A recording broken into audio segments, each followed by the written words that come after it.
Oke, ya. Assalamualaikum warahmatullahi wabarakatuh. Selamat pagi semuanya.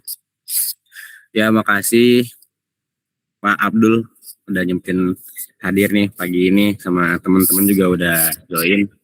Jadi tujuan meet pagi ini adalah dari kami ingin mengobservasi atau wawancara terkait kepentingan tugas sistem informasi akuntansi yang mana objek yang kita jadikan objek perusahaan yang kita jadikan adalah pos kita Beton Precast dan narasumbernya adalah Pak Abdul.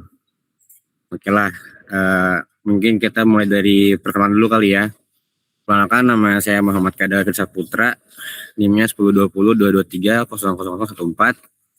Terus teman saya ada Anissa Safitri, terus ada Fulkalia dan Sanita Safitri. Dari Pak Abdul mungkin boleh sendiri dulu. Ya, saya Abdul Aziz, saya dari Kewas Kita Beton Precast. Saat ini saya ada di Direktorat Keuangan. Mungkin itu aja cukup. Silakan. Oke. Pak Mas Kadafi ya. Oke, terima kasih. Iya, langsung aja ya mungkin ya masuk ke agenda dari utamanya, yaitu pertanyaan dari teman-teman nih. Bisa langsung aja ditanyain ke Pak Abdulnya.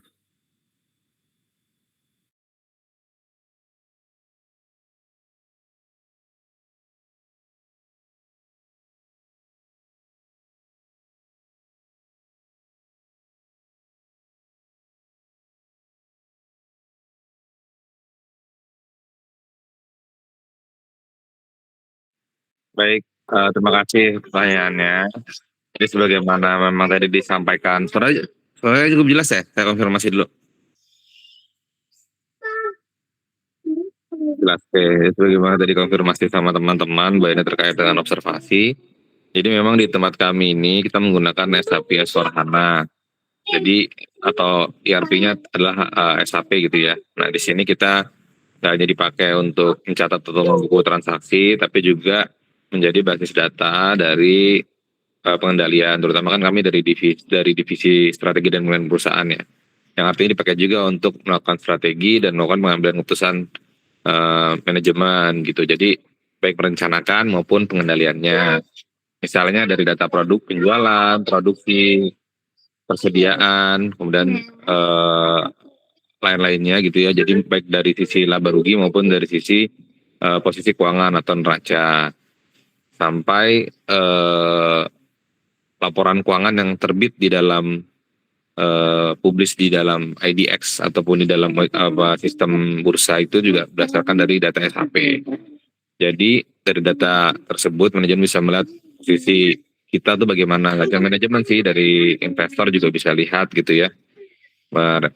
Pendapatan kita berapa, marginnya berapa, dan seterusnya lah. Jadi ERP ini pada intinya berfungsi sebagai satu sumber data gitu ya, yang digunakan untuk operasional maupun pelaporan. Nah, cukup menjawab kira-kira?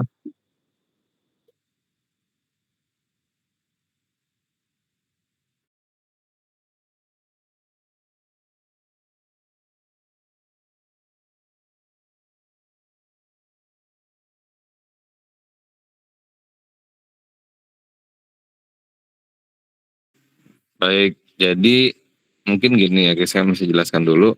Jadi emang dari sisi ERP sama sistem manajemen risiko itu punya dalam artian pelaksanaan manajemen risiko ya, itu berjalan berdasarkan data yang ada di ERP. Tapi kalau secara sistem dalam tanda kutip adalah sistem aplikasi risk management, itu memang kita tidak ada interface secara khusus data SAP maupun data yang ada di maupun dengan sistemnya manajemen risiko. Akan tetapi secara kontrol, artinya sebetulnya kan SAP ini kan bagian dari kontrol atau pengendalian ya dari suatu proses bisnis gitu. Nah itu basisnya ada tetap dari SAP ini gitu sebagai datanya. Jadi memang contohnya ya misalnya membatasi otorisasi user, approval maupun kewenangan serta validasi dokumen. Jadi checker maker signernya tuh jelas gitu perbedaannya. Jadi tidak terintegrasi secara langsung, tapi membantu mengurangi risiko, terutama terkait dengan kesalahan pencatatan maupun administrasi. Kalau bicara terkait dengan resiko piutang maupun resiko apa namanya piutang tak tertagih, itu sebetulnya merupakan dari resiko operasional, di mana SAP ini tidak secara langsung apa namanya bisa memitigasi hal tersebut. Tapi kalau secara hedging misalnya ada tanda merah ketika piutang kita sudah overdue dari jatuh tempo gitu ya, sudah lewat dari jatuh tempo, itu secara SAP itu mereka ada semacam tanda lah gitu ya, bahwa ini sudah overdue gitu. Jadi baik itu piutang maupun utang itu sudah ada tandanya. Namun untuk bisa menyelesaikan kan tetap harus ada pelaksanaan secara langsung gitu ya, dalam artian kita harus tetap menagih secara langsung, kita juga harus berkoordinasi secara langsung gitu. Tapi SAP ini membantu memberi informasi gitu bahwa secara umurnya mereka sudah overdue gitu sih kurang lebih.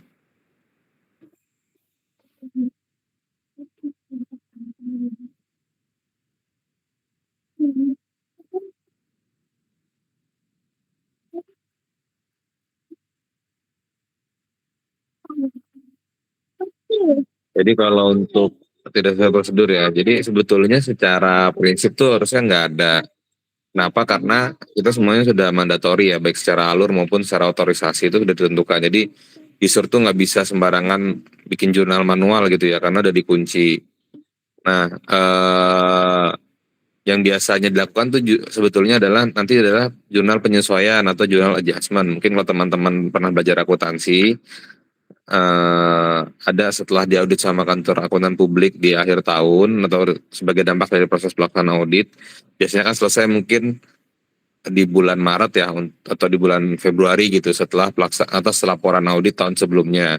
Nah itu biasanya kan ada jurnal penyesuaian aja gitu, yang itu memang dilakukan sesuai dengan izin dan kewenangan dari yang melakukan jurnal penyesuaian tersebut. Jadi kalau yang tidak sesuai prosedur sih sudah tidak lagi, karena sudah dikontrol dari otorisasi maupun prasyarat dari setiap mandatori pembukuannya. Kurang lebih itu sih. Udah cukup menjawab kira-kira? Jadi pertanyaan terakhir ya, ada pertanyaan tambahan nggak kira-kira? Silahkan. Dari Mbak Anissa.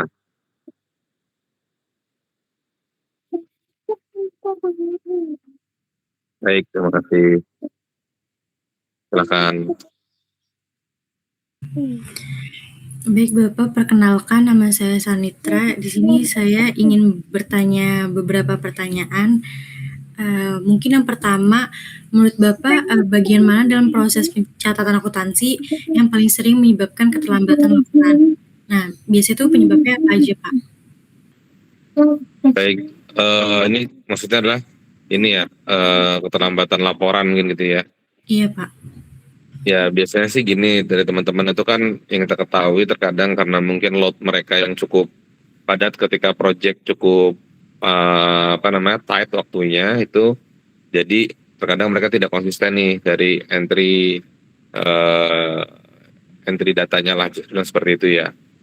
Dan terkadang juga hal tersebut diperparah atau ditambahkan ada kelengkapan dokumen yang belum lengkap gitu, ada penuh, misalnya terkait dengan invoicing gitu ya, untuk dari mencatat hutang gitu. Nah itu kalau dokumen dari vendor kita belum lengkap kan kita juga belum bisa mencatat gitu, misalnya seperti itu ya. Dan gitu juga kalau misalnya menagih gitu. Ketika kita berita acara serah terimanya itu belum lengkap, artinya masih sirkular secara manual, kan kadang masih ada tuh tanda tangan manual dari pelanggan kita lah, misalnya seperti itu. Nah itu kan di luar kontrol kita ya, kita hanya bisa mengingatkan terus. Nah itu terkadang potensi keterlambatannya di situ. Jadi memang saat closing laporan keuangan itu semua transaksi yang tercatat itu memang harus benar-benar sudah lengkap dan benar gitu ya, serta didukung oleh dokumen yang sesuai. Jadi kalau ada transaksi yang belum diinput, itu bisa jadi karena dokumennya belum lengkap atau memang masih perlu klarifikasi dari berbagai macam pihak gitu, sehingga atas closingnya itu bisa potensi keterlambatan. Mungkin itu sih Mbak Sanitra. Oke, baik Bapak, terima kasih. Lanjut ke pertanyaan selanjutnya. Misalkan nih sistem ERP lagi mengalami error atau gangguan, nah bagaimana perusahaan tetap menjalankan proses pencatatan transaksi tersebut? Ya oke, ini sering terjadi nih, maksudnya pasti ada mungkin error sih satu hal yang bukan yang major error, tapi beberapa kadang suka ada mengalami kondisi tersebut. Jadi emang kalau SAP kita error atau ada gangguan itu biasanya langsung ditangani sama IT support internal kita gitu. Kenapa? Karena secara tim internal kita ini juga kita beri semacam apa ya, semacam kemampuan atau kompetensi gitu. Mereka juga bisa bisa memberi dukungan dari sisi ABAP gitu ya. Kemudian juga mereka juga bisa melakukan konfliknya gitu. Sehingga untuk proses yang terkait dengan error ini misalnya dan itu urgent, biasa dari teman-teman IT support tuh sudah bisa menyelesaikan isu tersebut gitu, bisa terselesaikan tanpa harus kita menunggu dari ATS dari SAP-nya itu sendiri atau ATS dari ERP-nya itu sendiri, sehingga bisa langsung diselesaikan, mungkin hanya butuh beberapa jam untuk menyelesaikan, habis itu mungkin bisa dilanjut kembali. Oke, baik Bapak. Pertanyaan selanjutnya dari aku, pernah nggak tuh perusahaan tuh melakukan evaluasi atau audit terhadap sistem ERP yang digunain? Kalau misalkan pernah, hasil evaluasinya apa aja gitu? Ya, jadi kalau misalnya evaluasi sih pastinya ada, kita dari internal yang melibatkan eksternal juga bisa gitu ya, tapi yang jelas dilakukan setiap periode tertentu gitu ya.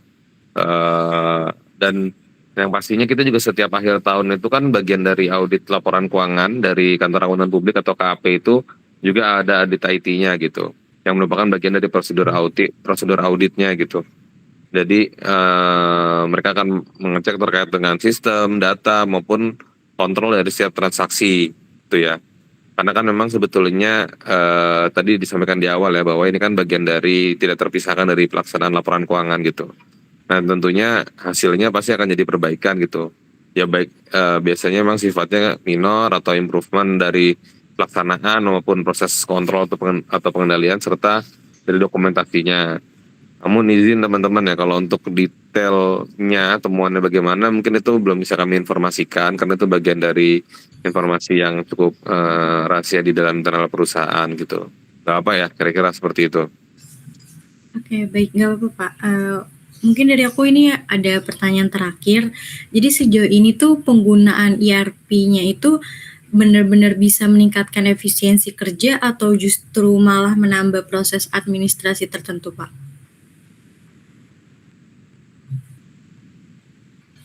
Ya, kalau dari ERP sendiri ini sih pasti meningkatkan efisiensi kerja ya. Jadi maksudnya sangat membantu gitu karena mungkin karena kita awalnya manual ya, pastinya perusahaan sebelumnya kan biasanya manual ya. Kita harus buku jurnal, sedangkan kita nggak perlu jurnal manual, tapi kita cukup melakukan entry, misalnya penerimaan material cukup entry receipt reportnya, mereka langsung menjurnal sendiri gitu ya. Kalau sebelumnya kan kita harus melakukan jurnal pembukuan sendiri gitu ya, debit kreditnya. Kalau ini kan kita udah nggak perlu melakukan debit kredit gitu, sehingga sebetulnya teman-teman jauh lebih cepat gitu dalam melakukan pembukuan. Itu kalau dari sisi pembukuan. Yang paling penting sebetulnya adalah tadi single source of truth of data gitu ya, single data yang kita pakai bersama gitu, sehingga data antar fungsi itu jadi lebih terintegrasi gitu ya, misalnya transaksi penjualan, produksi, gudang, atau stok gitu ya, kemudian dari sisi keuangan dan akuntansi itu nggak berjalan sendiri-sendiri gitu, jadi datanya itu baik yang ada data di teman-teman logistik maupun data di teman-teman keuangan itu selaras gitu, terus sama gitu, jadi dampaknya kita dari sisi pengendalian gitu, monitornya atau melakukan pengendaliannya itu jadi lebih cepat gitu dan laporannya bisa lebih konsisten, serta dari yang paling penting tadi pertanyaan awal, manajemen bisa ngambil keputusan gitu. Dan selain itu juga ERP ini juga membantu pengendalian kita dari sisi pembagian tugas-tugas dan tanggung jawab atau otorisasi approval atas setiap transaksi, sehingga bisa ditelusuri ini nanti siapa yang bertanggung jawab dari setiap kegiatan tersebut. Dan yang gak kalah penting adalah histori dari transaksi tersebut juga bisa kita telusuri gitu, karena kan datanya kan terbukukan ya, jadi kita bisa tahu gitu historical datanya kira-kira seperti apa. Jadi memang secara umum ERP ini pastinya meningkatkan efisiensi kita, kemudian lebih akurat juga datanya, serta pengendaliannya juga bisa lebih tepat. Dan memang PR-nya kita harus disiplin ya ke teman-teman semua yang ngelakuin pembukaan ERP ini, supaya bisa lebih konsisten dalam melakukan input data ataupun menjalankan ERP ini.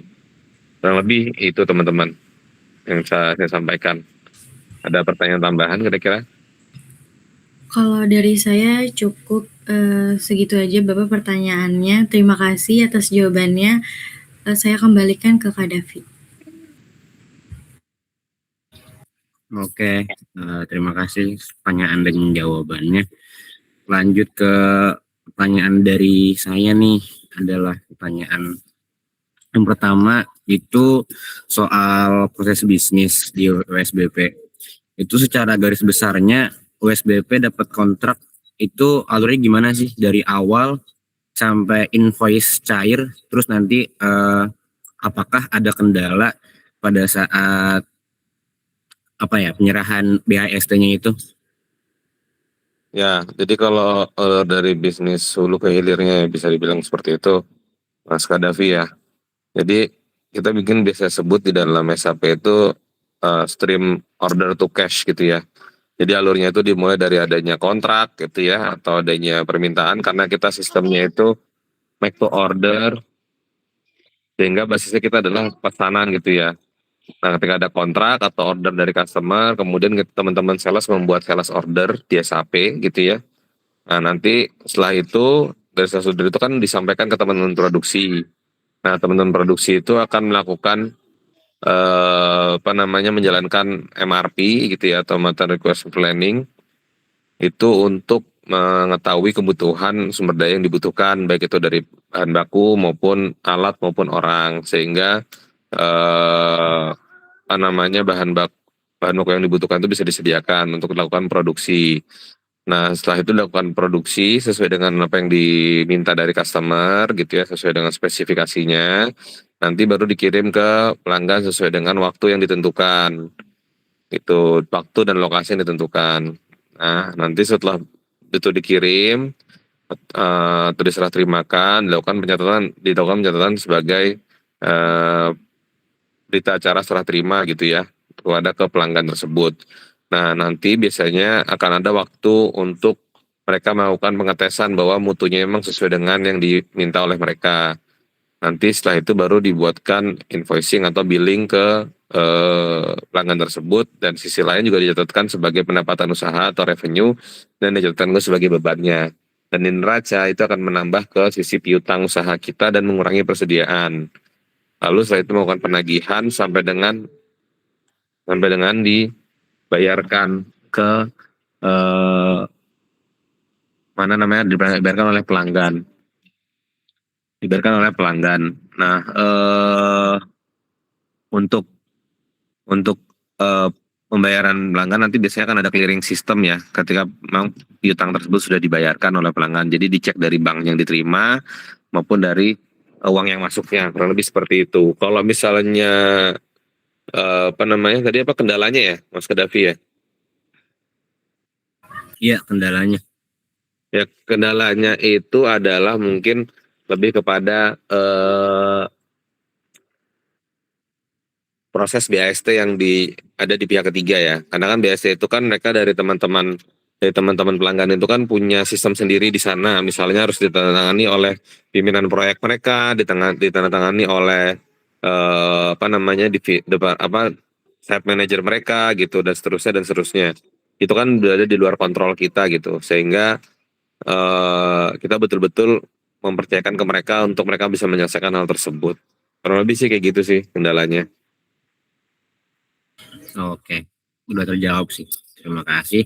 Lanjut, ada pertanyaan terakhir nih. Mau nanya dari sisi SAP S/4HANA-nya itu.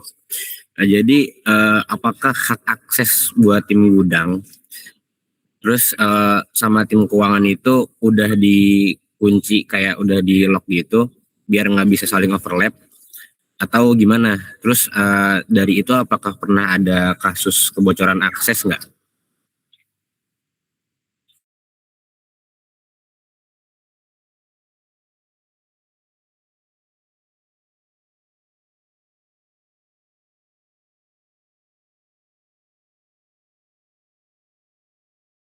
Halo, bisa diulang Mas Kadafi, Halo. maaf.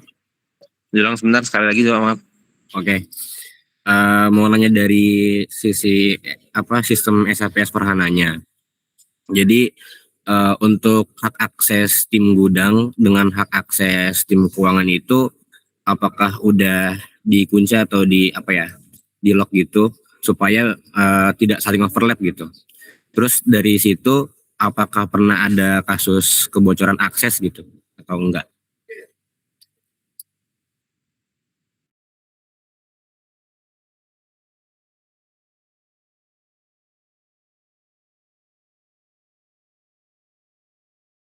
Ya baik, Mas Davi. Jadi sorry putus-putus tadi. Jadi untuk hak akses ini memang sudah dilakukan segregasi pekerjaan ya pastinya ya. Tadi kan saya sampaikan ada checker, maker, signer juga gitu, dan pasti sudah ada forest prinsipalnya juga.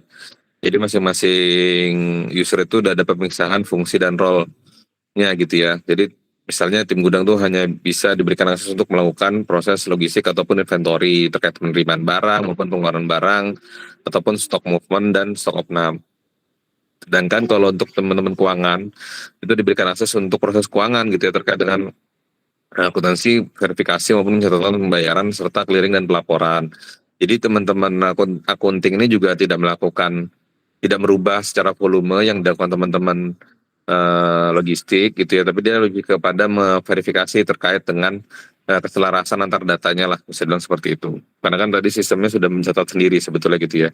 Jadi secara prinsip nggak dibuat overlap, bebas baik antara teman-teman gudang maupun keuangan, dan sudah ada segregation of duties-nya gitu, sehingga user tidak bisa menjalankan seluruh proses dari awal sampai akhir gitu. Jadi masing-masing user tuh nggak ada yang super user gitu. Kemudian terkait dengan potensi kebocoran akses sih sebetulnya eh, nggak ada ya, karena masing-masing user itu selama ini sudah ada kayak kemampuan sendiri untuk melaksanakan. Jadi dan usernya sendiri juga sudah ada 2 kali verifikasi gitu ya. Jadi memang walaupun nanti staffnya itu yang mengentry, misalnya dia dapat akses tertentu gitu ya, nah itu tetap ada 2 kali verifikasi gitu, sehingga tidak akan tidak akan terjadi gitu, dalam artian misalnya tiba-tiba teman-teman logistik mengentrinya lebih daripada yang seharusnya gitu. Nah, nanti akan dikontrol dari teman-teman divisi lain gitu ya, baik itu misalnya teman-teman pengendalian gitu ya, atau teman-teman maupun teman-teman keuangan gitu yang akan melihat secara keselarasan datanya tersebut. Kurang lebih sih gitu, Mas Kadafi ya. Oh, oke oke. Sudah menjawab. Oke, mungkin karena itu tadi pertanyaan terakhir ya dari saya. Dari yang lain apakah masih ada yang ingin ditanyakan atau sudah cukup? Sepertinya sudah cukup nih. Mungkin segitu aja meeting kali ini. Ya banyak sekali lah insight yang didapat dari hasil wawancara tadi. Terima kasih juga dari Pak Abdul sudah membantu untuk menjawab apa yang kita tanyakan dan yang kita butuhkan.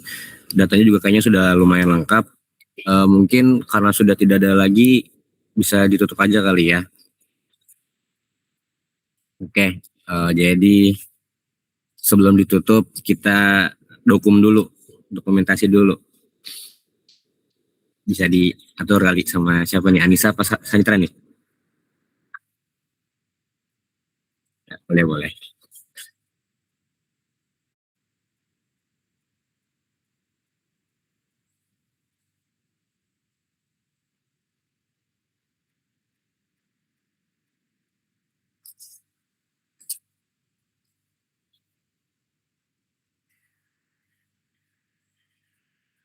Oke, mungkin sudah juga selesai dokumentasinya.